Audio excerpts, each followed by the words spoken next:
Well, we are looking at chapter 2 of the case for Christ this morning. Did everybody get a chance to at least skim chapter 2? Can't always read in depth. The chapters are a little bit long, but did everybody get a chance to at least kind of familiarize themselves with chapter 2? Okay. That helps. That makes it easier. It's okay if you can't get through a chapter some week. That's not a big deal. We'll cover the main points here as we talk through each of the issues, but it's always helpful just to have kind of dipped your feet in to the issues before we get here. What did you think of chapter 2? Well, I have a question about chapter 1. Okay. That I don't think we covered last week. Ah, yeah. All right. You said that the churches determined who wrote which book, and all the authors were anonymous.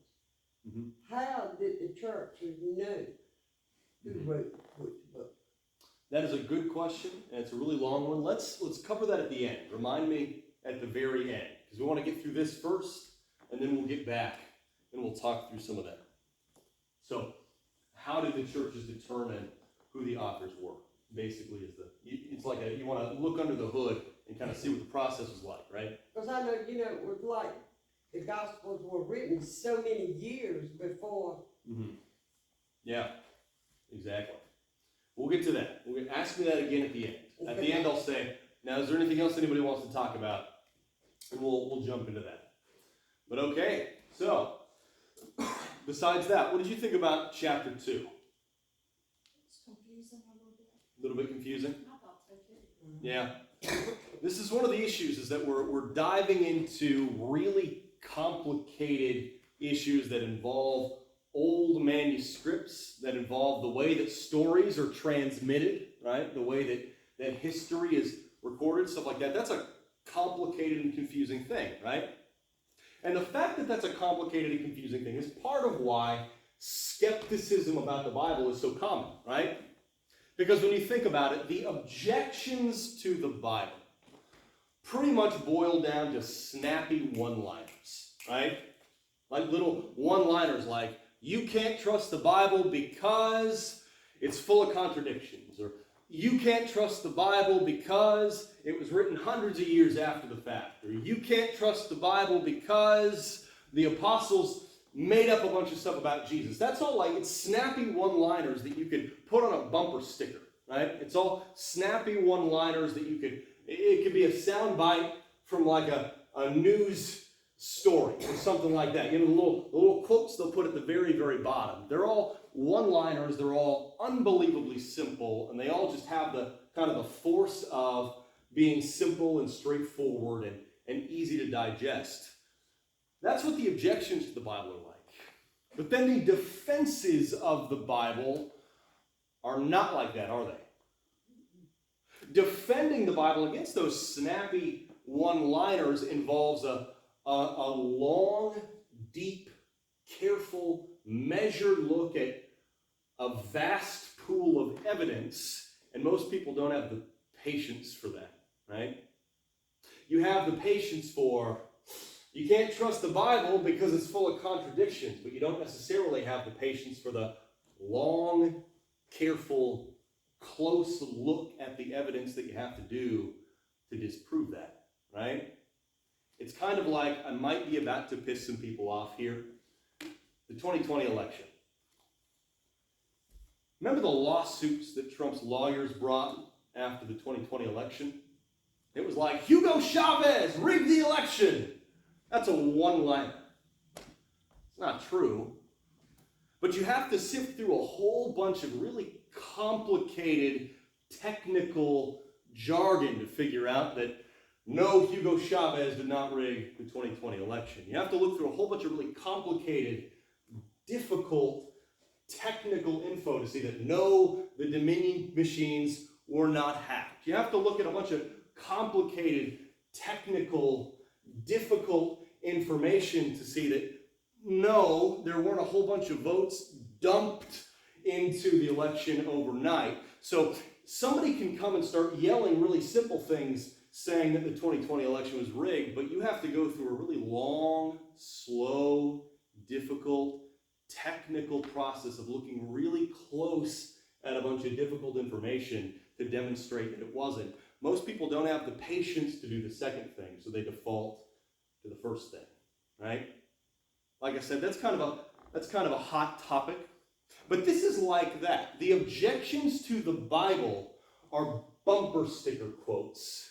The defenses of the Bible require you to look close and long and hard and be really patient sifting through evidence.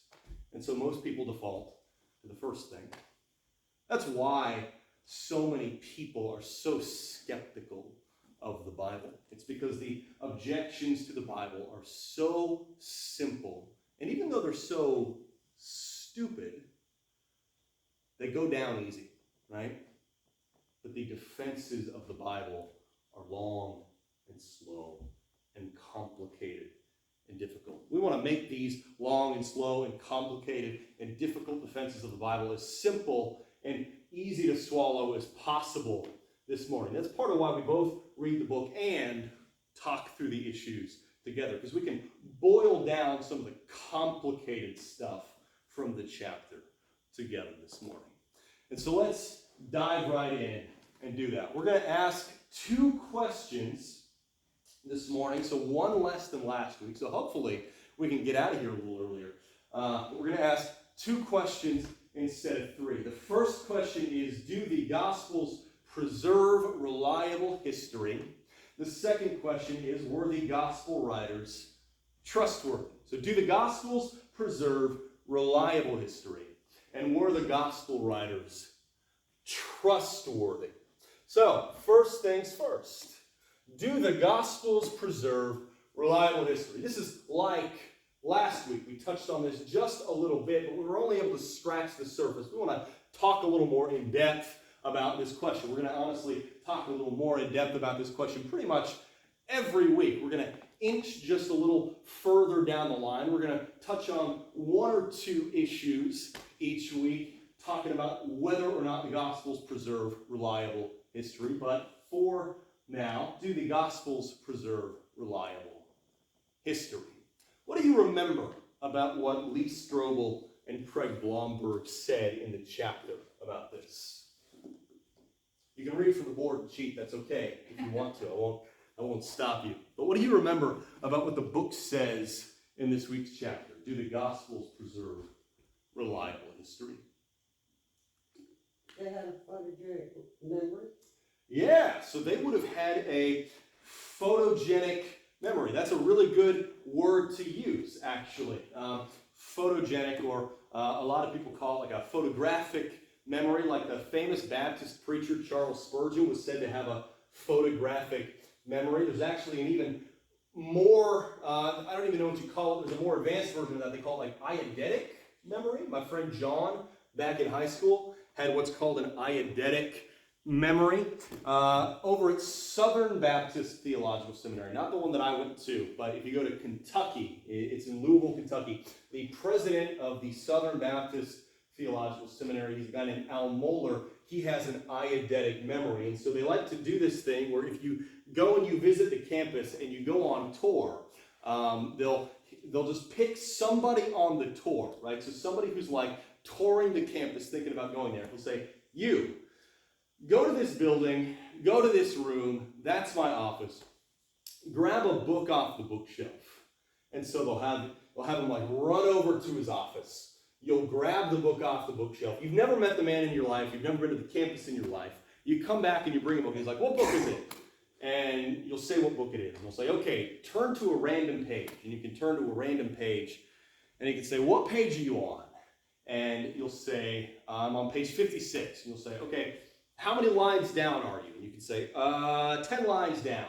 And he'll start reading the sentence from the book, even though you're holding it over here and he's over there. He'll start reciting the sentence from the book because he just remembers every single line from every single book he's ever read, because that's how whacked out his memory is, right? His memory is so bizarre, it's almost superhuman. It's like that, you seen that Bradley Cooper movie Limitless? takes that pill and it makes his brain, you can use more of his brain or something, so now he can like read people's thoughts and stuff like that. It's just kind of like that, right? It's called an eidetic memory. Now that's a strange medical condition. That's just some people have that. It's almost like it's like a real world version of having a superpower or something. That's not a common thing, but it's similar to the way that people's brains actually would have worked in the ancient world.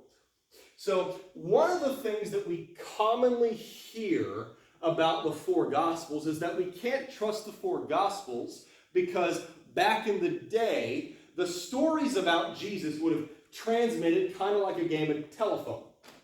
Ever played telephone before?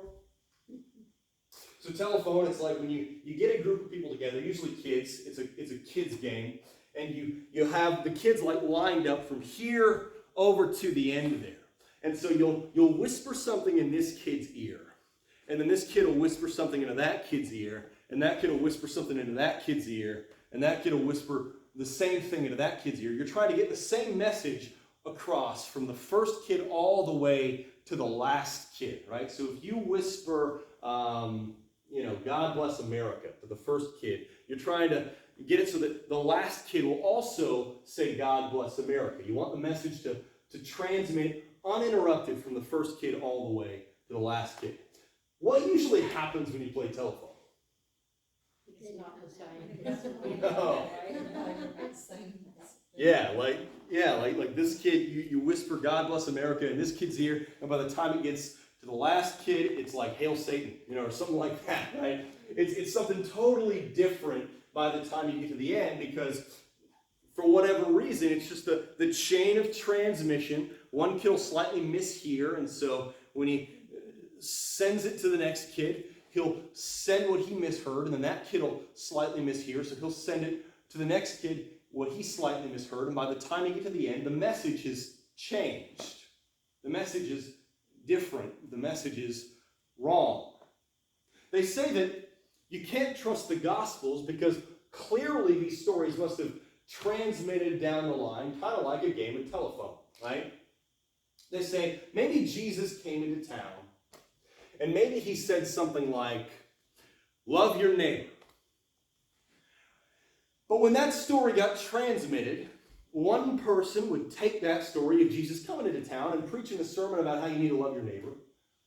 He would transmit it to the next person, and now it's a story about how God told me to tell you, love your neighbor. And then somebody takes that story and they tell it to the next person, and now it says, I came down from heaven after a conversation with my good friend God to tell you, love your neighbor. And then somebody takes that story and they'll go and they'll tell it to somebody else, and now it's a story about how in the beginning I created the world. And then years later I came down from heaven last week to tell you, love your neighbor. And then somebody takes that story and they tell it to somebody else, and now it's even more complicated, right? It's like, when I created the world, I put people in a garden, and they didn't love their neighbors, and so I kicked them out of the garden, and now I'm coming down here to tell you, you need to love your neighbor so you can come back to the garden, right? It gets more complicated each time. It's like a game of telephone. Does that make sense? And so they say you can't trust the four Gospels because the stories in the four Gospels would have just changed over time as they passed from person to person like an ancient game of telephone. They say what you read in the Gospels is not what really happened. They say what you read in the Gospels is what these stories turned into after that ancient game of telephone. After what was probably a very simple story about a human named Jesus gradually mutated, gradually transformed, gradually just developed into a story about a God-man named Jesus who performs miracles and who miraculously heals people and who does exorcisms and who dies for your sins and then rises out of the grave on the third day. They say all of that is myth, all of that is legend, all of that is folklore that gradually added onto the story of the human Jesus through a game of ancient telephone. It's kind of a complicated thing. Does that make sense? That's where we get the bumper sticker. You can't trust the Bible because the story changed over time. You can't trust the Gospels because it's all a game of telephone. That's what some people like Bart Ehrman over at the University of North Carolina teaches. That's what a lot of other kind of skeptical scholars teach about the New Testament. They say you can't trust the Gospels because they developed via a game of ancient telephone. Problem is, that wildly misunderstands what actually would have happened in the first century.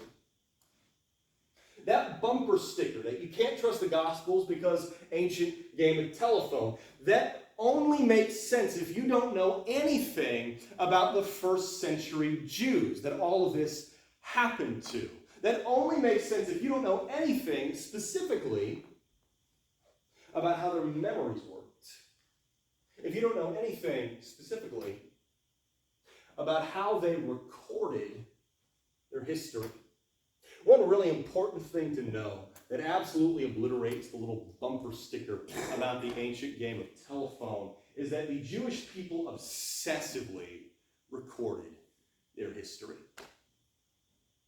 The Jewish people obsessively recorded their history.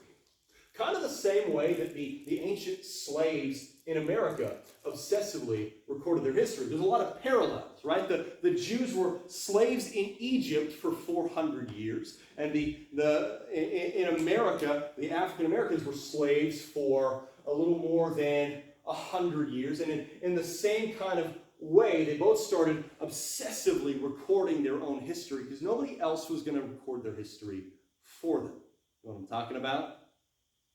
When there's nobody else to speak for you, you get more adept at speaking for yourself. You get more adept at remembering your own stories. And so the Jews obsessively recorded their history, sometimes multiple sources. Think about how in the Old Testament we have 1st and 2nd Samuel and 1st and 2nd Kings, right? And that records the story of the nation of Israel from the time of the prophet Samuel all the way through the time of the exile. They get exiled to Babylon. The nation of Israel splits into two nations, Judah and Israel, and they both ultimately end up exiled out of their homeland, away from the temple, and migrants in somebody else's country. That's recorded in 1st and 2nd Samuel and 1st and 2nd Kings. They recorded that obsessively, but it's also recorded in 1st and 2nd Chronicles. Almost exactly the same story. There are a few extra stories you get in Chronicles that you don't get in Samuel and Kings. There are a few extra stories in Samuel and Kings you don't get in Chronicles, but overall they tell exactly the same story. Why do we have two versions of the same story in the Old Testament? Different writers wrote different details. Yeah. They remembered, but the basic story was the same. They just added. They added more insight and more details. Yeah, that's exactly right. They had countless different writers all recording the history of Israel because the Jewish people obsessively recorded their history. Specifically, they obsessively recorded their history in writing. For a long time, a lot of scholars believe that nearly all of the Old Testament must have been written way after the events because they believed that the Jewish people didn't have the ability to write. They believed that there was no written culture, no written Jewish language. But over the years, gradually, and this is always the way this goes with biblical archaeology, other things like that, over the years, what we've found is that the Jewish people absolutely had a written language pretty much right out the gate. The Jewish people had a written language probably dating back even to when they were slaves. And so, from the time that they were slaves, the Jewish people obsessively recorded their history. Like, think about the book of Genesis. The book of Genesis takes place way long before Moses, right? The book of Genesis takes place way long before the Exodus, way long before the slavery of the Jewish people in Egypt. And yet we have all these stories. Where do those come from? I can tell you where they came from. They were recorded through the years so that when Moses finally came along after the Exodus, after they finally settled in the wilderness outside the promised land, and Moses starts writing down the things that the Lord would tell him on the mountaintop, Moses has access to all of these stories of their ancestors through the ages that came before him. And all he has to do to make the book of Genesis is weave them together. All he has to do is stitch them together. It's like you ever read like a compilation book of like local history, like History of Franklin County or something? So this professor from this college writes an essay about this aspect of Franklin County's history, and then that professor from that college writes an essay on that aspect of Franklin County history, and these professors from this college write an essay about these aspects of Franklin County history, and you put it all together, you weave it all together into one book, and you've got a coherent history of Franklin County. That's all Moses would have had to do, was take the already existing stories, the already preserved, already recorded stories of the history of the Jewish people through the ages, and all he would have to do is basic editorial work, just stitch the stories together, because they obsessively recorded their history. And they continued that during the time of Moses. And they continued that practice during the time of Joshua after the death of Moses. They continued that practice during the time of the judges after the death of Joshua, when they went through one leader after another. They would have continued that practice during the time of Samuel, then during the time of the kings, then during the time of the exile. And so they would have recorded their history all the way from the beginning of their history, all the way through the end of the Old Testament, and all the way through that 400-year period between the Old Testament and the New Testament. There's a 400-year gap. So the Old Testament ends with Malachi, and there's 400 years. They called these the silent years between the Old Testament and the New Testament. What's funny is they call it the silent years, but it's not because they stopped writing. They called it the silent years because they believed during those years God stopped speaking. They believed that during those 400 silent years, God stopped speaking to them through prophets like Isaiah, like Jeremiah. They believed that God stopped speaking directly to the Jewish people, but the Jewish people still recorded their history.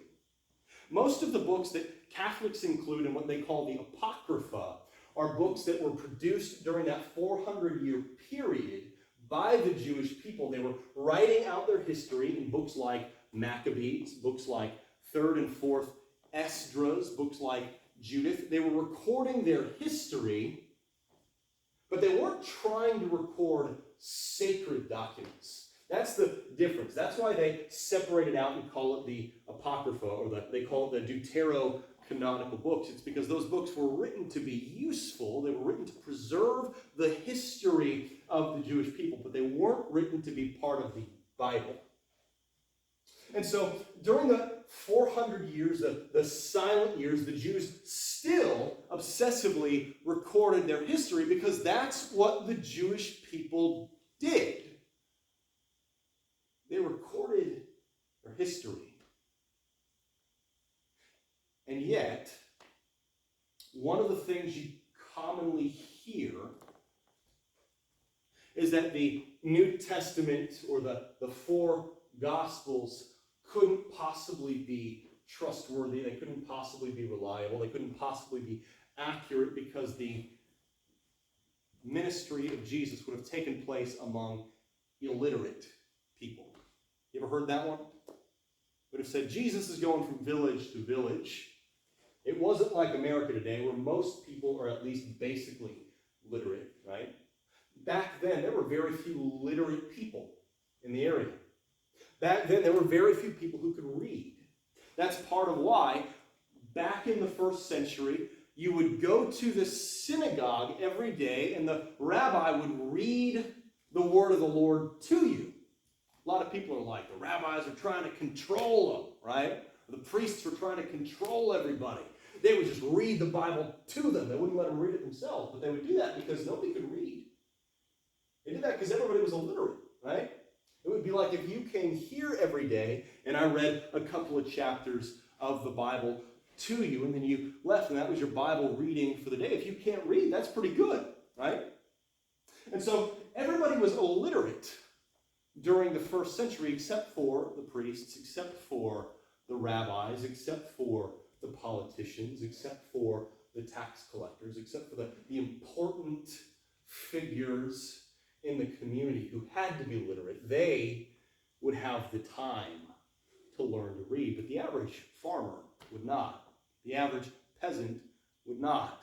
And so the four Gospels were written during a time in which most people were illiterate. That's why the priests are so surprised when Jesus, who's just a carpenter, for some reason he knows the scriptures so well. Why? He shouldn't be able to read. Where did he learn the scriptures like this? It's part of why people are so surprised when in John chapter 8, Jesus starts writing in the sand, right? He's writing something. We don't know what he's writing, but that tells us apparently Jesus could read, because if you can write, you can read, right? Like you can read but not be able to write, but you can't write without being able to read, right? So Jesus was literate for some reason, but that's not normal. He should have been illiterate. In the first century, most people were illiterate. And so even though the Jews obsessively recorded their history in written form, people will say the Gospels still probably aren't trustworthy because all these things happened among illiterate peasants who couldn't have written them. Does that make sense? And if the Gospels were, if the events recorded in the Gospels all happened among illiterate peasants who couldn't have written them down, then they say the only way these stories could have passed is by what?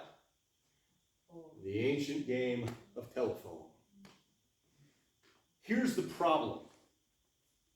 The ancient game of telephone thing still doesn't work because that completely misunderstands, like Ann said, the way that people's memories would have worked. Ever seen the movie Daredevil with Ben Affleck? It's a dumb movie. But he goes blind when he's a kid. And for whatever reason, when he goes blind, all his other senses get stronger, right? So he can hear better, he can sense things, stuff like that. Like it's a dumb movie. There's a Netflix series about Daredevil now, and it's awesome. But the movie is terrible. But yeah, so they couldn't read. And so if they wanted to preserve anything at all, what would they have had to have done?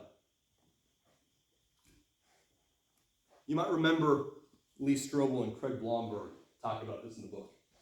If they couldn't read, but they wanted to remember something that happened that was important, what did they have to do?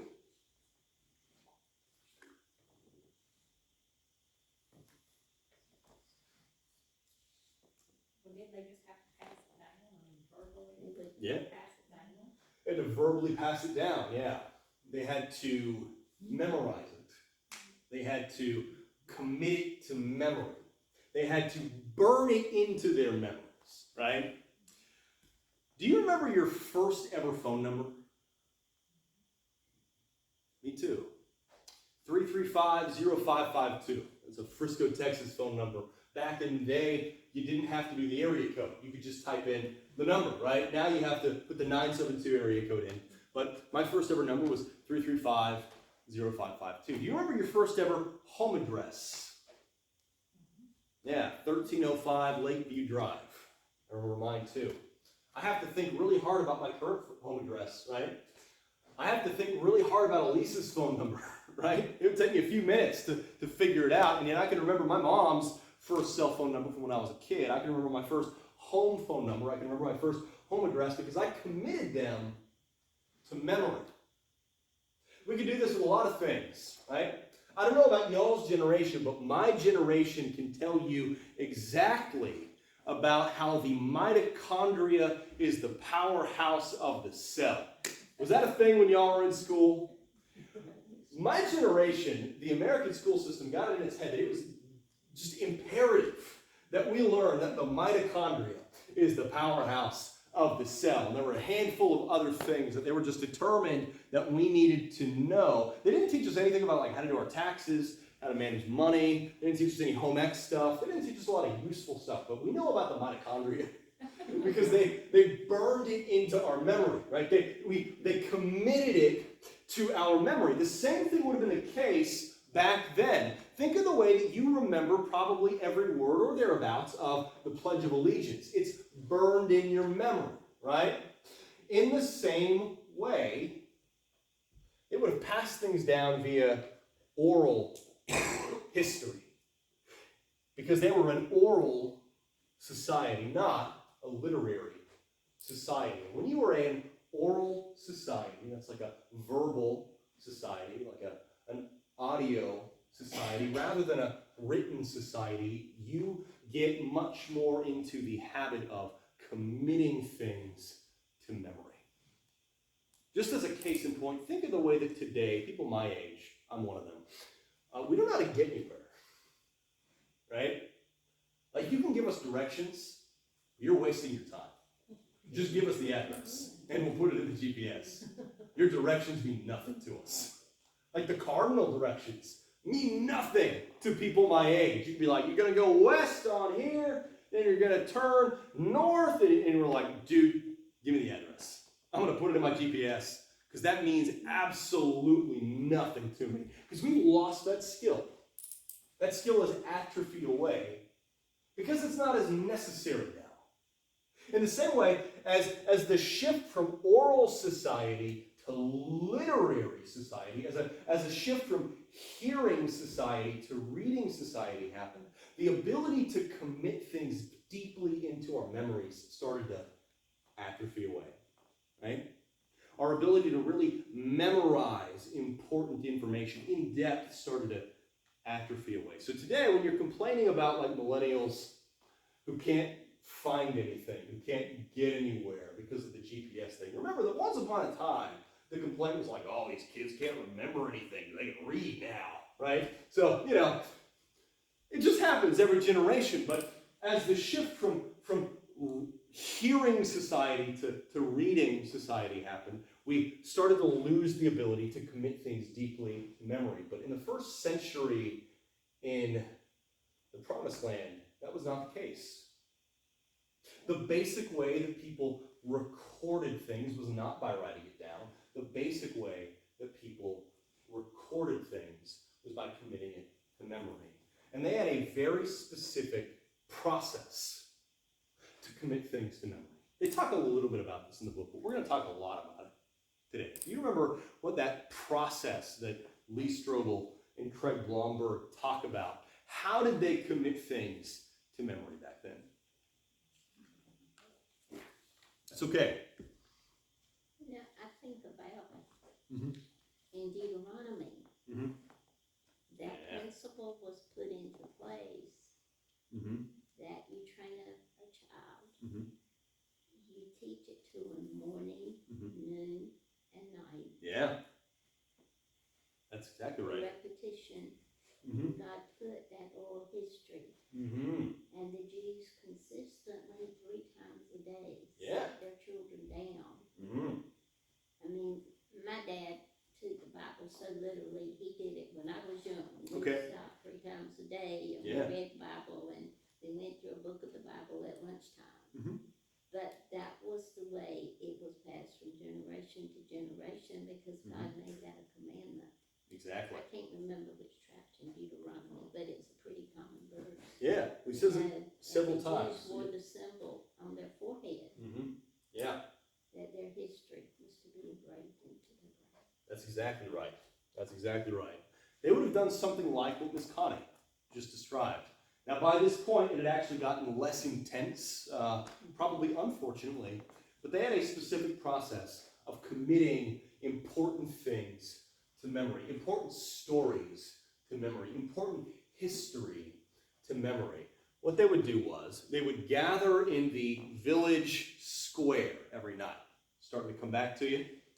Every evening they would gather together. There would be it was either the center of the village, kind of like the town square, or it could be at the village gate, they would say, at the city gate, basically the gate of where your tribe or your village or your town met. They would gather together, and that was a public space. And you would get together with a village elder present, or a rabbi present, or some community leader present. Usually it was somebody who was there for the events that you're going to go over today. And what would happen was somebody would tell the story of what happened. They would tell the story back in the Old Testament days. They would tell the story of how Jeremiah the prophet came into town and he performed these miracles. And he healed this child. And then he preached this message. Somebody would tell that story. And after they finished telling that story, it was somebody else's turn to tell that story. And so I just told it, and then Debbie would get up, and it's Debbie's turn. And now Debbie will tell the story of how Jeremiah came into our town, and he performed these miracles, and he healed this child, and then he preached this message. And then when Debbie's done, now it's Anne's turn. Anne gets up, and she'll tell the story of how Jeremiah came into our town, and he performed these miracles, and he healed this child, and then he preached this message. And when Anne's done, next up, it's Kay's turn. My brain froze for a second. Next up, it's Kay's turn. And she tells the same story. When Kay's done, next up, it's Miss Connie's turn, and she tells the same story. And next up, it's Joyce's turn, and she tells the same story. And every time someone tells the story, the village elder is there to correct any major mistakes. The story might be just a tad different when you tell it this time, because nobody ever tells the same story two different ways, right? Like I could, if we, if COVID gets really, really bad, like bad enough that a lot of people in the church are not comfortable meeting inside the church, I am more likely to go to two services, one outside, one inside, than I am to take the whole thing back outside. I don't want to go all the way back outside again. I just don't want to do that. I want to backstop, right? So if we end up having two services at Mount Zion, I would preach the same sermon in both services, but the sermon would be just a little bit different in the first service and the second service, right? Not intentionally, but because you just never say the same thing exactly the same way two times, right? No two people ever remember anything exactly the same way. No two people ever phrase anything exactly the same way. And so it might have been just a tad different from person to person when they retell it, but the important points of the story, the points that matter, are going to be the same every single time. And the bones of the story, the structure of the story, the outline of the story, the meat of the story is going to get burned into everybody's memory, right? Because they wouldn't just tell that story once and have everybody present retell the story. They would tell that story and have everybody present commit it to memory. In a few months from now, it's time to tell that story again. And so a few months from now, everybody gathers in the town square, and I tell the story about Jeremiah coming to our town, performing these miracles, healing this child, and preaching this message. Then Debbie tells the story of Jeremiah coming to our town, performing these miracles, healing this child, preaching this message. Then Kay, then Connie, then Joyce, then Anne, right? Then a few months after that, it's time to tell the story again. And so we're going to get together and we're going to tell the story of Jeremiah coming to our town, right? And everybody's going to do it. And a few months after that, we're going to tell the same story. You see how this works? They almost build their calendar around it. They build their calendar around getting together and preserving the memory of the things that have happened to us. Fast forward to the first century. Fast forward to the days of Jesus. Still an oral culture. They would have done the same thing. So imagine that you are the people living in the village of Gerasenes. That's a weird word. You don't have to remember that. But imagine your people living in the village of the Gerasenes. Jesus comes into your town and he heals a man possessed by a demon. Then after he heals a man possessed by a demon, he preaches this message to you. What are you going to do? You're going to get together that night. And I'm going to recount what I saw. I'm going to tell the story about how Jesus came here to Gerasenes, saw this man who's been possessed by a demon for years, then cast the demon out of him, then turned around and started preaching to us about the kingdom of God. I'm going to give you everything I remember. After I'm done, Debbie's going to get up, and she's going to tell that same story about how Jesus came here to Gerasenes, found this man who's been possessed by a demon for years, cast the demon out, then turned around and started preaching this message about the kingdom of God. Then Kay's going to get up. She's going to tell that same story about how Jesus came here to Gerasenes, found this man possessed by a demon, cast out the demon, then turned around and preached about the kingdom of God. Then Connie's going to get up and do the same thing. Then Anne's going to get up and do the same thing. Then Joyce is going to get up and do the same thing. Then we're going to go through the same process a couple months from now. Then we're going to go through that same process a couple months from now. Then we're going to go through that same process a couple months from now. We're just going to keep on doing it. We're going to build our calendar around preserving this story about what's happened to us.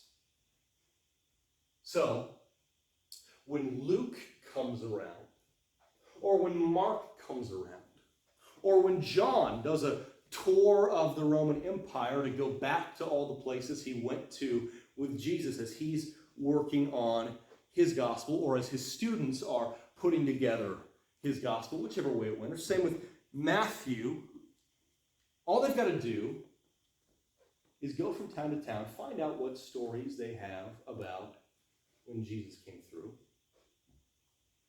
and write down the stories that the people have already been preserving. Right? All they've got to do is come through town, meet with the village elders and the other people gathered together in the village square, listen to the story, and write it down.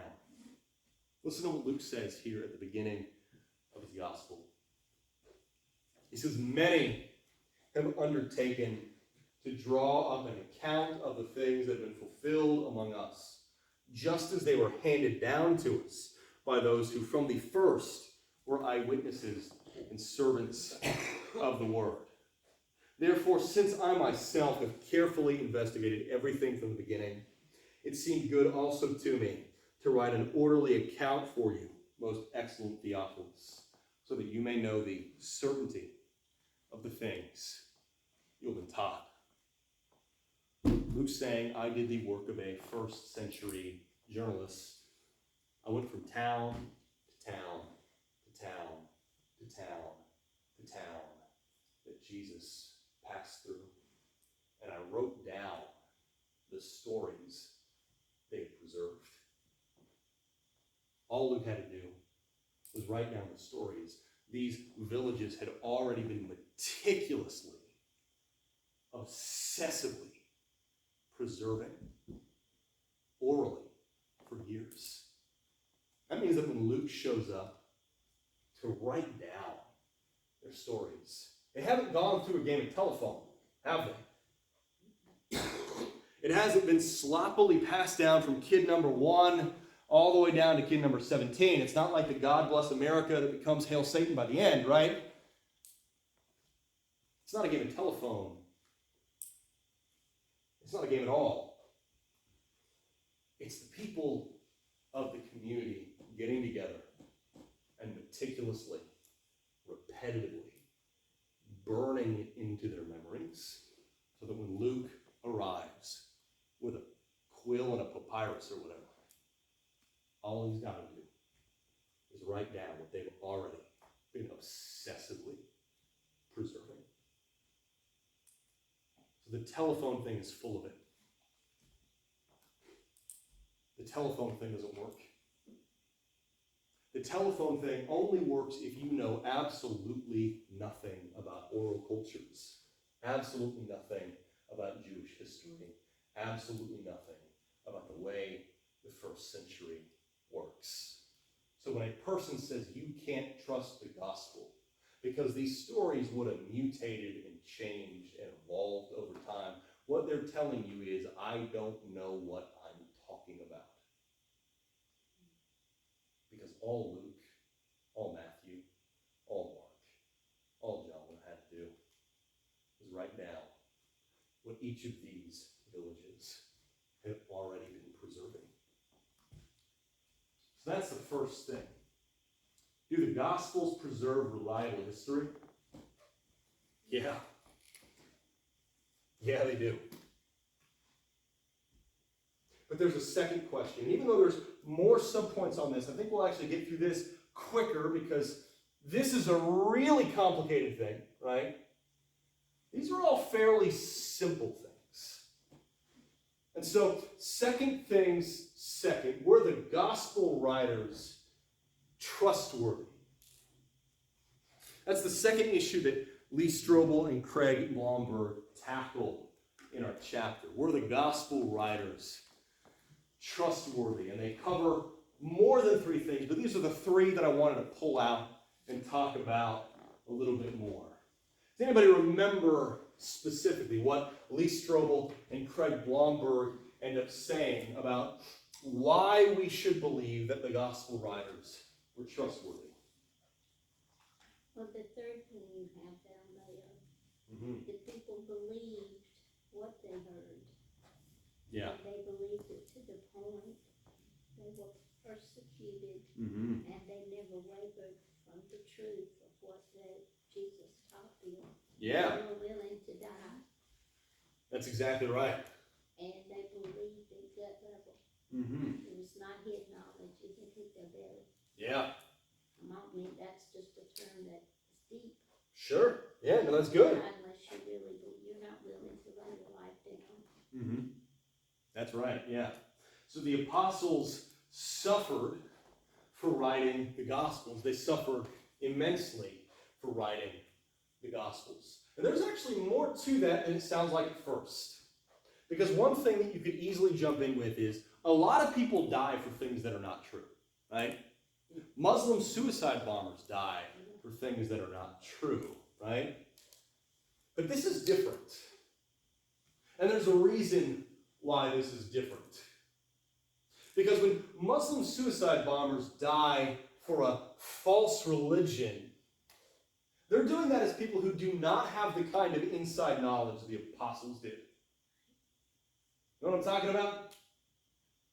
When the apostles say, Jesus rose from the dead and I saw him, they know whether they've seen him or not, right? When the apostles say, Jesus performed miraculous healings and he exorcised demons from people who were possessed and he brought Lazarus back from the dead and I saw it. They know whether they saw it, right? Like they know whether they witnessed that or not. They know whether they're telling the truth. That's different than a Muslim suicide bomber dying for something that isn't true, because they know for a fact whether or not the claims they're making are true. That's really important because every single one of the apostles was tormented because of the things that they were teaching.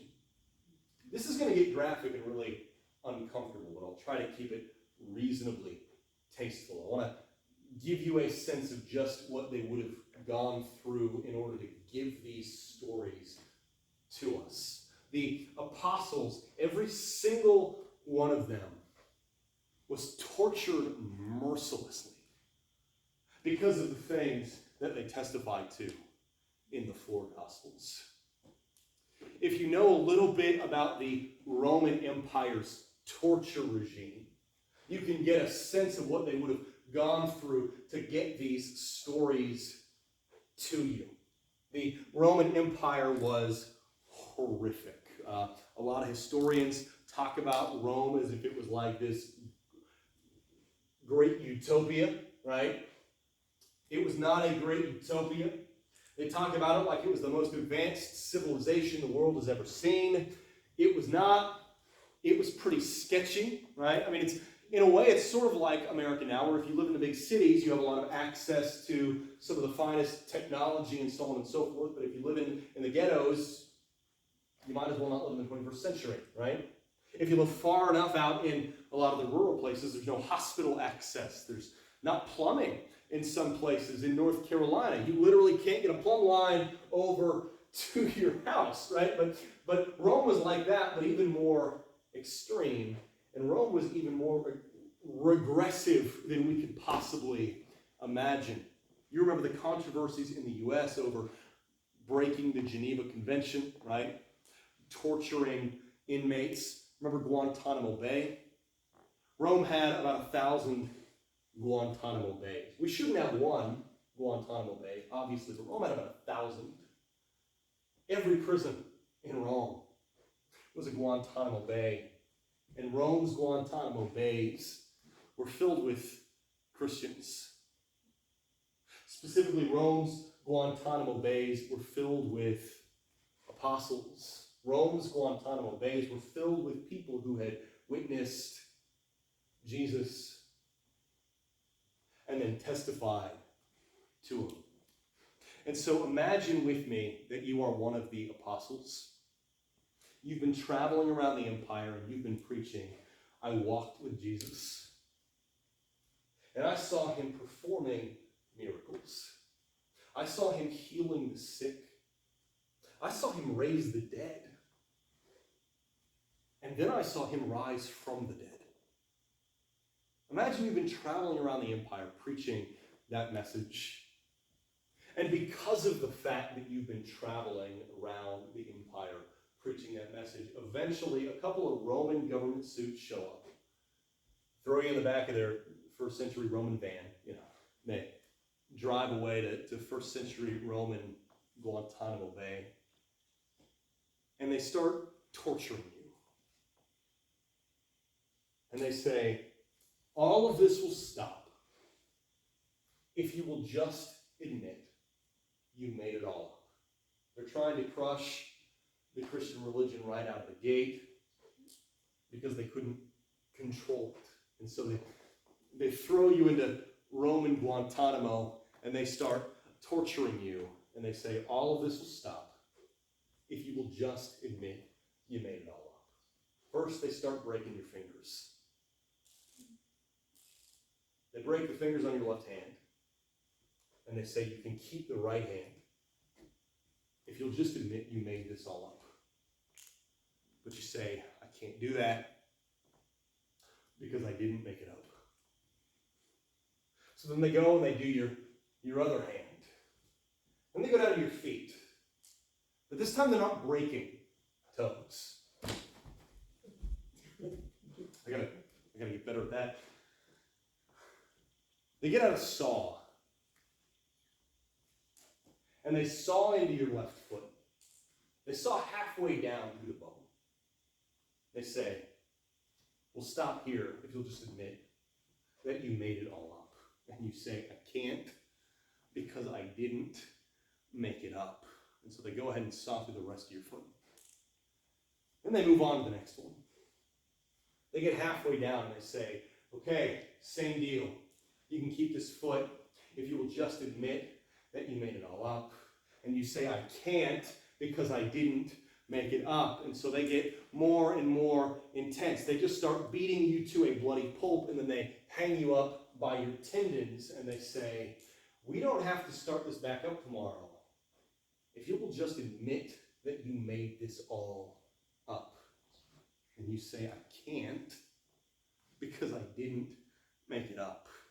And they say, then I'll see you bright and early in the morning. And so they come back in the morning, and now they add a sexual element to your torture.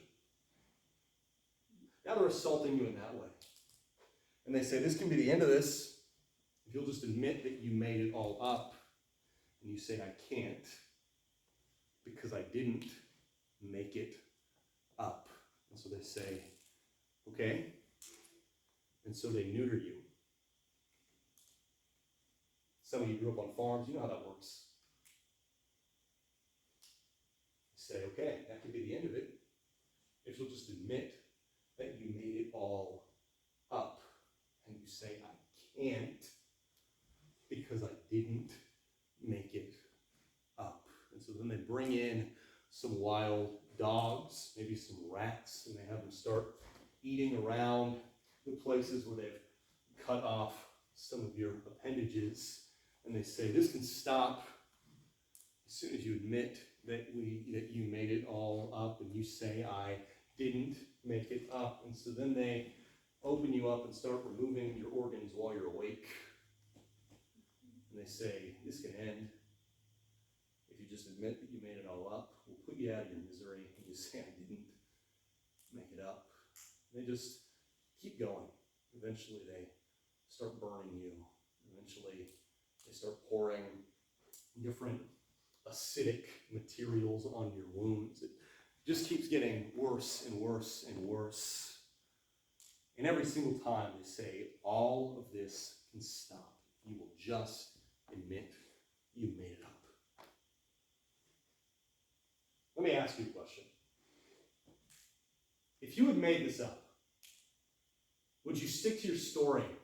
Or would you just admit that you made it up to make it all stop? Anybody here who would stick to their story? Show of hands.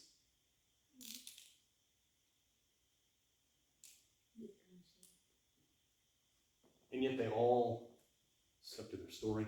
Well, if you'd have changed your story, they'd still probably killed you. Sure. Not a single one of them. The Christians today, they are not necessarily being tortured. I've read a lot of Fox's Book of Martyrs, by the way. That's a good book. I know what you're saying. Yeah. I mean, I read that years ago. Yeah.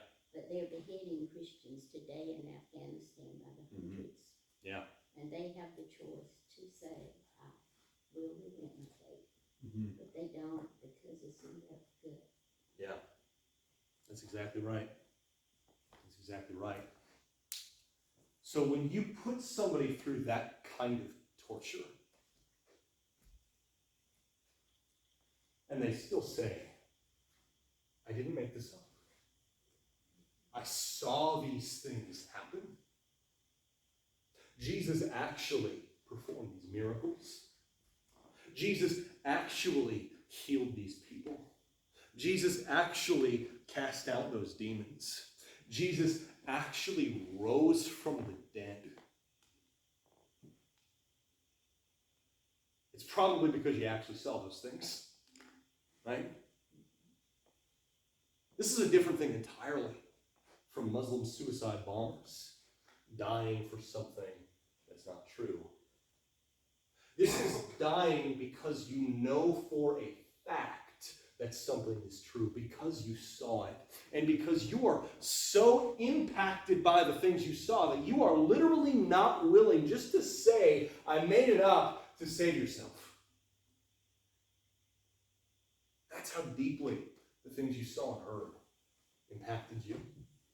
What John says in John chapter 1, he says, what we have seen, what we have heard, what we have touched with our hands, now we testify to you. You've seen and heard and touched Jesus with your hands, and now you are so determined to testify to what you've seen and heard and touched with your hands that they can remove your organs while you're awake and you're still not going to recant it.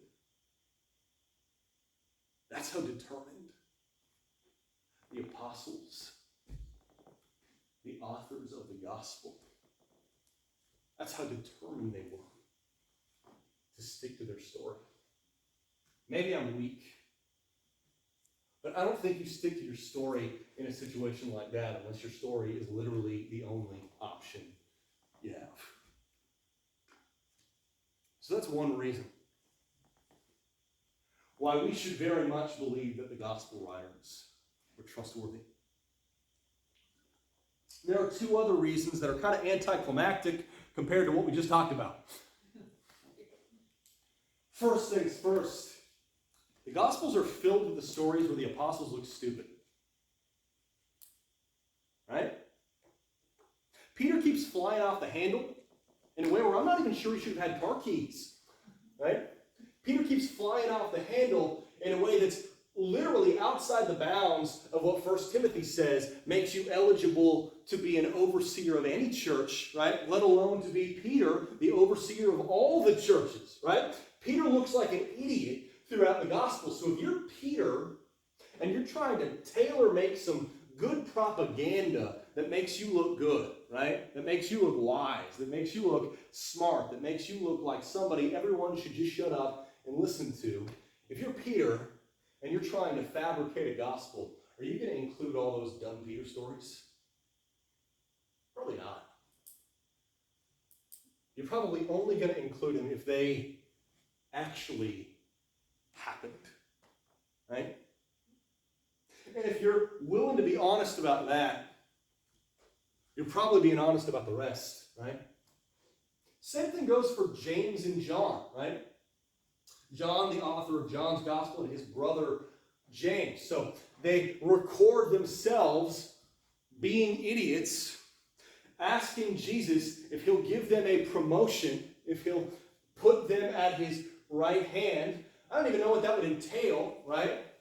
But they ask Jesus if he'll make them his right-hand man, if he'll elevate them among all the other disciples, if he'll give them one of those unearned nepotism, my daddy is the CEO promotion type things, right? They record that. That makes them look dumb. That makes them look like fools. They literally record all the disciples laughed at them after it, right? They said, we did this dumb thing, and everybody else roasted us for it. Ever watch like the Comedy Central roasts? They'll bring some famous comedian or some famous like celebrity up, and everybody just tears into them for like 2 hours. Everybody just makes fun of them. Like if you get invited to the roast, what you're supposed to do is you're supposed to think of the most ruthless, hardcore, insulting thing you can say to this person. And then you say it to them into a microphone on live TV, right? That's what the Comedy Central roasts are. So James and John record themselves being dumb and then getting Comedy Central roasted for it. Why would you do that? If you were trying to create propaganda that props you up, why would you do that? You wouldn't. The only reason you would include a story like that is if it actually happened and you're honestly narrating the way that things went down. Same thing is true for Thomas. He refuses to believe that Jesus has actually been resurrected, even though he sees him. Jesus literally has to be like, all right, man, this is weird, but like, look at my wounds. Okay, now put your fingers in them. Don't tell anybody about this, right? And so he puts his fingers into Jesus' wounds because he's a weirdo. And then he says, my Lord and my God. Then he believes. And Jesus says, you have believed because you have seen, but better are those who believe without seeing. Jesus had to put him down a peg. Thomas records his own stubborn unbelief, and he records Jesus literally giving him the switch. Why would you do that? If your goal was to create propaganda that props you up if you were fabricating a gospel story, would you include stories like that? Probably not. But they do. And the reason is probably very simple. It's probably because these things actually happened and they're telling the story the way they actually went down. It tells us that they probably weren't over there editing things according to their preferences, because if they were editing the Gospels, if they were changing the Gospels, if they were amending the Gospels to make them look better, to fit their preferences, to fit their ideology, if they were altering the Gospels, they probably would have excised that. But they didn't. Because they were just telling the story the way it actually went down. And lastly, last thing Lee Strobel and Craig Blomberg talk about is the fact that specifically the things in the Gospels that we tend to have a hard time believing, the miracles, the exorcisms, the supernatural stuff, the resurrections, all that stuff that makes it hard for us as 21st century Westerners living in a secular society, the things that make the Gospels hard for us to believe, those are the things that are best attested to outside of the Bible. This is weird. Let me explain. The supernatural stuff in the Gospels that makes the Gospels hard for us to believe, right? The supernatural stuff in the Gospels that causes us to doubt the reliability of the Gospels, that's the stuff that we have the easiest time confirming. That's the stuff that we have the easiest time confirming using the historical method. Because if you go back to the 1st and 2nd centuries, you don't just have Gospels like Matthew, Mark, Luke, and John. You also have something you could call anti-Gospels. So kind of like we talked about here, right? The Roman government was violently cracking down on the Christian faith, but at the same time, there were other people. You know Ricky Gervais from the British version of The Office? He's a comedian. He's a famous atheist. He makes a whole lot of videos and stand-up routines making fun of Christianity. You know Richard Dawkins? He wrote books like The God Delusion, other stuff like that. He's a famous kind of atheist writer. A lot of 14-year-olds get into it because 14 is when you get into atheism. After you turn 15, you've grown out of it and you move on, right? But Richard Dawkins, Sam Harris, there's a whole bunch of atheistic writers today who push back against the Christian faith. They oppose the Christian faith, and they write things trying to disprove the Christian faith. Back in the 1st and 2nd century, they had the same thing. Back in the 1st and 2nd century, there were anti-gospels written by anti-Christians, and the whole point of these anti-gospels, they were tracts, they were books, they were pamphlets written to disprove the Christian faith, specifically to disprove the Gospels. Now, imagine with me that you're a 1st or 2nd century anti-gospel writer. So you're a rabbi who's trying to disprove the Christian faith because you want people to come back to the Jewish faith. Or imagine that you're a pagan Gentile and you're trying to disprove the Christian faith so that people will come back to paganism like they always used to believe. Right? Imagine that you're a 1st or 2nd century anti-Christian writer and you're trying to disprove the Christian faith. What are some of the things that you would say? You would say, look, the Gospels say that Jesus performed these miracles, but we all know he didn't perform those miracles. They're just lying, right? You'd say, we all know he never raised anybody from the dead. That's not how that works. They're just lying about it. You would say, we all know he never cast out any demons. He's lying about it. That's what you'd think he would say, right? That's not what they say, though. Anti-Christian writers writing in the 1st, 2nd, 3rd centuries, so just a few centuries after this all happened, they all take it for granted that Jesus performed miracles. They all just take it for granted. They never dispute that Jesus actually healed people miraculously. They never dispute that Jesus actually cast out demons. They never dispute any of that stuff. In fact, constantly throughout the first couple of centuries, if you've read any of the Jewish Talmud, it's one of the kind of sacred texts that Jews use today in worship, but they were written, some of them before the days of Jesus, some of them right after. Some of the Jewish Talmuds that were written right after the days of Jesus were written by rabbis who were there, who were present. It's entirely possible that some of the Pharisees, some of the Sadducees that we hear about in the gospel stories, it's entirely possible some of them contributed to writing some of the Jewish Talmuds. And what we find is in the 1st and 2nd century, the Jewish Talmuds are full of rabbis from the 1st century writing about Jesus to disprove the Christian faith, and they consistently say one thing. They say Jesus was a sorcerer. They say Jesus was like a Harry Potter type dude. They say he went from town to town performing magic, performing witchcraft. They say he magically healed a person of this disease. And they say, but he was doing it by the power of the devil. We know that. They say, Jesus cast out this demon from this kid because he was a sorcerer.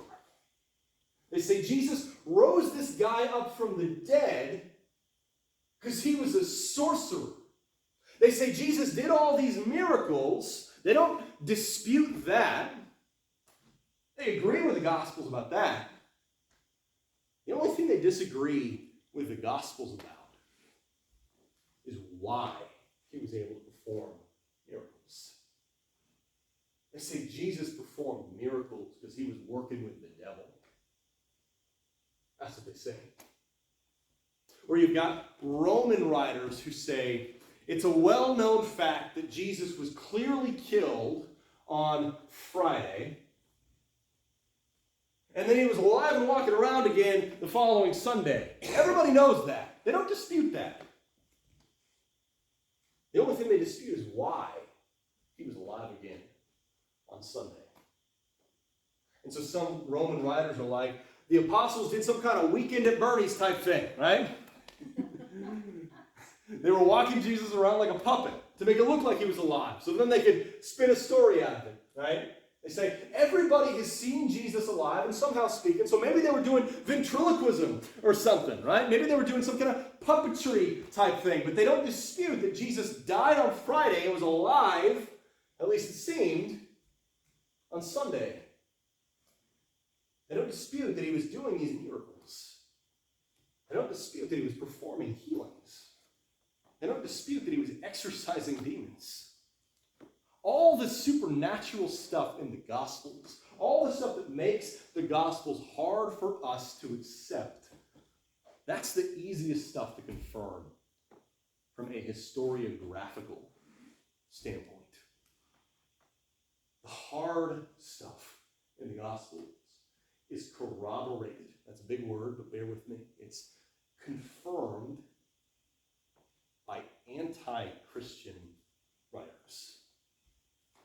So if you look at the available evidence from the 1st century, you have Christians and you have anti-Christians, and they agree about exactly one thing. That is that Jesus performed healings, cast out demons, brought people back from the dead, and then rose from the dead himself. all the way across the spectrum. That's the one thing everybody seems to agree on. And so when we open the Gospels today in the 21st century, as people who usually don't believe in supernatural stuff, and we see these supernatural claims, and we doubt the Gospels because of these supernatural claims,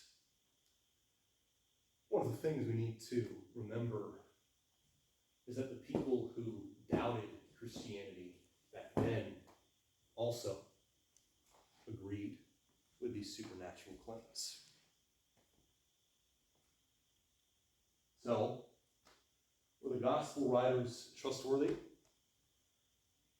When you consider how many horrifically embarrassing stories they include about themselves, when you consider the way that their enemies backed them up on their most difficult to believe claims, and when you consider the fact that even under horrific and ever-increasing rounds of torture, they refused to take any of it back, I think the answer is probably yes. Yes. The gospel writers were trustworthy. And yes, they preserved reliable history. That's all I've got for today. I don't know where we are on time. The fact was they were trying to give the devil credit instead of, they were not promoting that he was God's son, and that's what they wanted to destroy, the divinity. Yeah. Because by then the devil had, Lucifer had been cast out of heaven, Mm-hmm. and he was already ready to take over. Sure. That was his goal, was to take Jesus' place. Mm-hmm. And they played right into the hands. Mm-hmm. Yeah. I'll be right back to answer any just additional questions people have, but I gotta use the bathroom.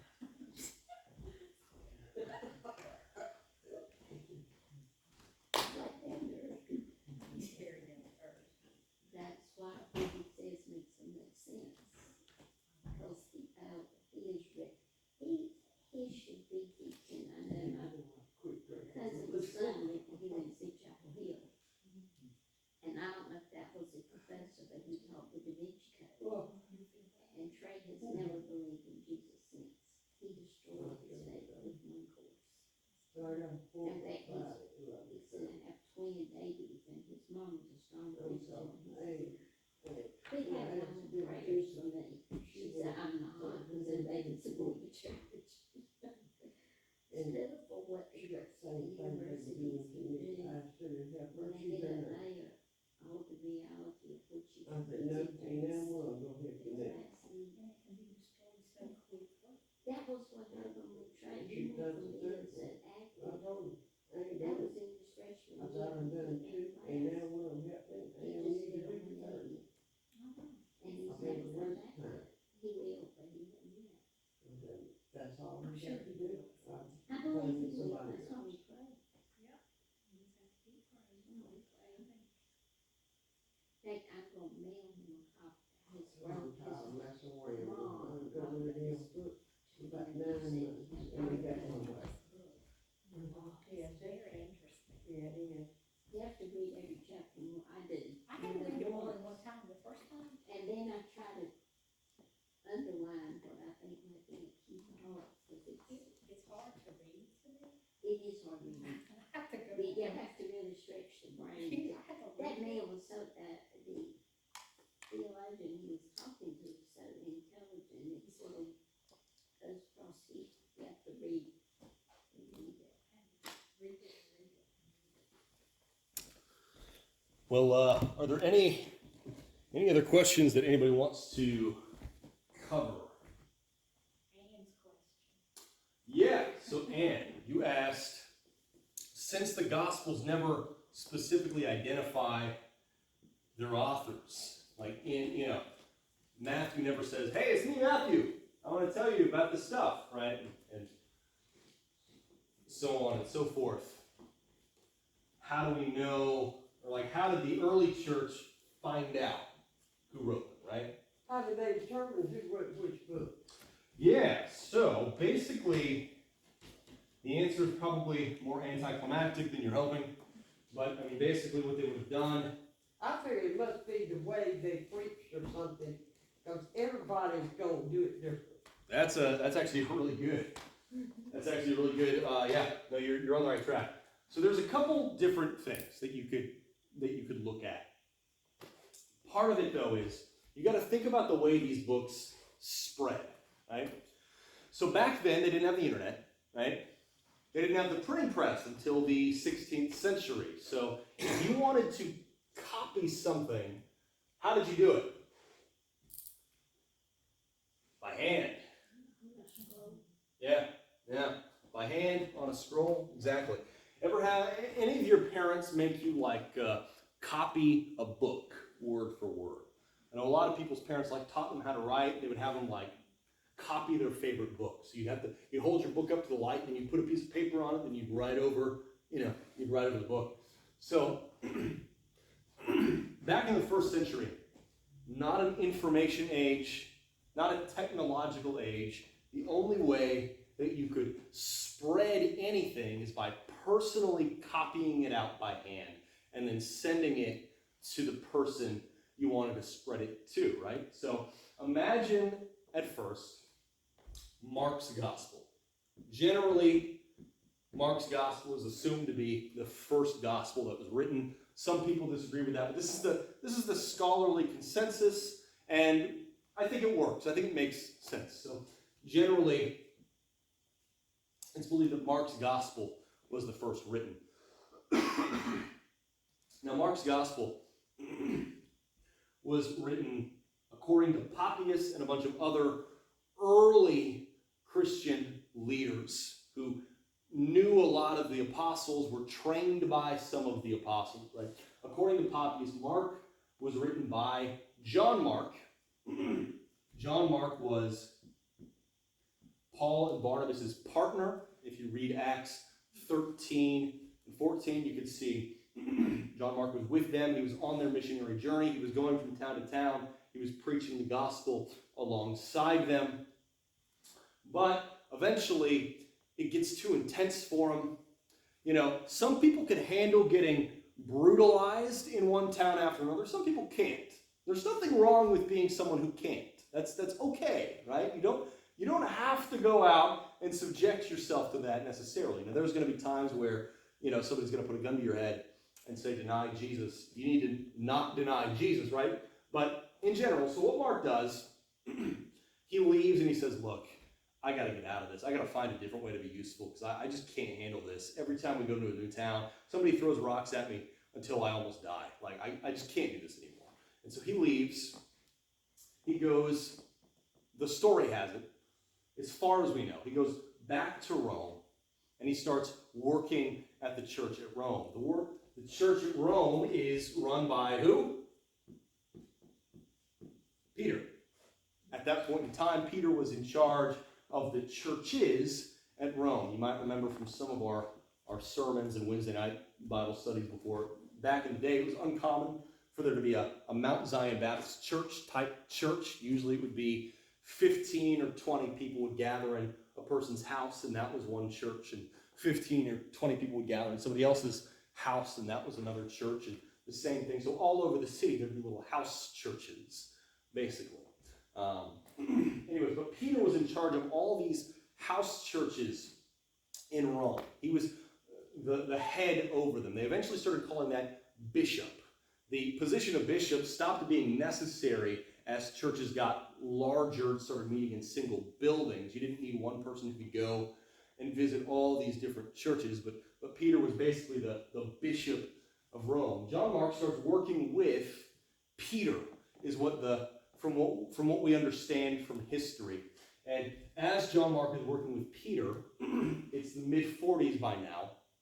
And so the 15, 20 years have passed now since the death and resurrection of Jesus. And it's getting time to write this stuff down, as the Jewish people have always done obsessively, right? And so John Mark interviews Peter, the story has it. And then after he's done interviewing Peter, John Mark does some traveling to all these little towns all over the place. and he's looking for additional stories, right? Maybe additional perspectives on what Peter's done, because you don't really want to base most things on one single source if possible, right? So he goes around and he's collecting the stories about Jesus, like the stories they would have preserved, like we talked about before. And when he gets done, he comes back to Rome, and he writes out a final form of his gospel. They would use this gospel in the church at Rome, because that's his primary audience that he wrote it for, right? He wrote it primarily for the church at Rome. It was hard to think in global terms back then, right? You thought primarily in local terms because no internet, no TV, no printing press. And so John Mark writes the Gospel of Mark for his home church in Rome. Now there's only one, but there's however many house churches in Rome. So what do you got to do? You got to copy it, right? And so they get a group together and they copy Mark's Gospel here. And so let's say there's 10 people in this group, right? 10 people copy John Mark's Gospel. So now there's 11 copies of Mark's Gospel, right? Then they get another group, and they all copy Mark's Gospel. Now there's 21 copies of Mark's Gospel, right? Now they do the same thing here, the same thing here. Now there's a couple hundred copies of John Mark's Gospel. So they can courier these copies to all the house churches in Rome, right? And so even though John Mark hasn't put his name on his gospel, the people in Rome know who wrote it, right? So John Mark never said, I, John Mark, am writing this gospel. But everybody here in Rome is perfectly aware John Mark wrote this gospel, and it's mostly based on what Bishop Peter told him about his time with Jesus. And so all throughout Rome, it's common knowledge that John Mark wrote this gospel. Now, it's doing well. They're finding it really useful. It's really helpful to all these churches to have a written account of the life and ministry of Jesus. And so, why not take this gospel outside the bounds of Rome, right? And so now, let's say the circle is Rome. Now they've got new little cells of people copying John Mark's gospel together, right? Somebody would, imagine if I was reading the Gospel of Mark to you and you were writing down everything you hear. So I'm reading very slowly so you don't miss anything. And you're writing down what I say. You're transcribing, like a court transcriber, right? So everybody's transcribing John Mark's gospel, and they're taking it outside of Rome over to the next town. And they're giving it to every church they can find in the next town over. And they say, this is this gospel. They probably say something like, it was written by John Mark. John Mark interviewed Peter, and then he went and talked to some of the folks in the towns that Jesus passed through. So you've gone to the next town over from Rome. If I had a map of Rome and surrounding towns, I would use that. But they go to the next town over, and they start giving this gospel to them. And then over time, they say, okay, well, let's move this along to the next town over, right? So they get a bunch of groups together to copy John Mark's gospel again, and they move it into the next town, and they just keep doing that. And so gradually, the reach that John Mark's gospel has expands, right? It's like metastasizing until eventually it's available all over the place. Now, parallel with this, the same kind of thing is happening with Luke's gospel, probably coming out of Antioch, because Luke worked with Paul, and Paul was kind of headquartered in Antioch. Later down the line, John's gospel, a similar kind of thing is happening with John, probably in Ephesus. And then at the same time, similar kind of things happening with Matthew's gospel coming out of I don't know where. I don't know as much about Matthew. But this process would have been happening. And so everybody here in Rome, that's ground zero, would know that John Mark did this. It's public knowledge, right? And so over the years, that public knowledge just kind of continues, right? And so two things end up being true at the same time. First, technically these works are anonymous because Matthew, Mark, Luke, and John never said in the text, I am Matthew, I am John Mark, I am Luke, or I am John. They never say that in the text, but everybody involved in the churches that they were written for knew John Mark, knew Luke, knew Matthew, knew John. And so they would have known that they wrote this. As it expands outside of the locales where they were written, knowledge of who wrote it might have been less common, but we're able to trace it back through the available sources because Papias from early in the 2nd century was well acquainted with like Clement, who was the bishop of Rome after Peter. And so he's like, Clement says this was written by John Mark from Peter. He was involved in all these churches, so he would know. So that's a really long and roundabout way of saying when the Gospels were written, it would have been well known who wrote them. And if you trace the line back to the 1st century, to the people who would have known, they all say, well, this was John Mark. Or they say, well, this was Luke. They say, well, this was John. They say, well, this was Matthew. And nobody doubted any of this up until the middle of the 18th century. And that doubt in the middle of the 18th century really had less to do with new findings that cast doubt on any of this than it did with, in the 18th century, academia goes through phases, right? Academia goes through trends. Academics will get really hooked on a certain narrative, they'll get really hooked on a certain line of thinking. One of the lines of thinking that a lot of scholars got hooked on in the middle of the 18th century is that the New Testament writings were written by dumb foreigners. They thought, we're European, we're smart, we're white. White means smart. Brown means dumb. Foreign means dumb, right? And they said the New Testament writings were written by dumb, brown foreigners who probably couldn't tie their shoes, definitely couldn't read, probably didn't know the difference between what's true and what's false, probably fell for things very easily, right? So they were probably easy to trick into thinking miracles were happening. So on and so forth. Probably couldn't record accurate history. And so because they believed that the New Testament, since it was written by Jews living in Palestine in the 1st century, they said these are written by dumb, brown foreigners, therefore they can't possibly be accurate. And so Matthew, Mark, Luke, and John probably weren't even written by Matthew, Mark, Luke, and John, right? And so they go through that kind of thought process. And as that's happening, things that the church has believed pretty much unanimously for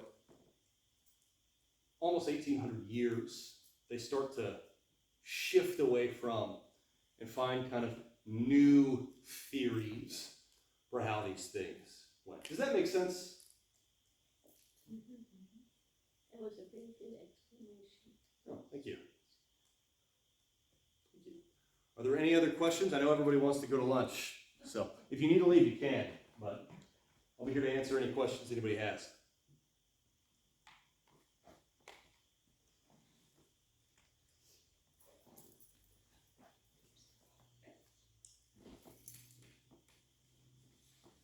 Just a whole lot to take in. It is, yeah.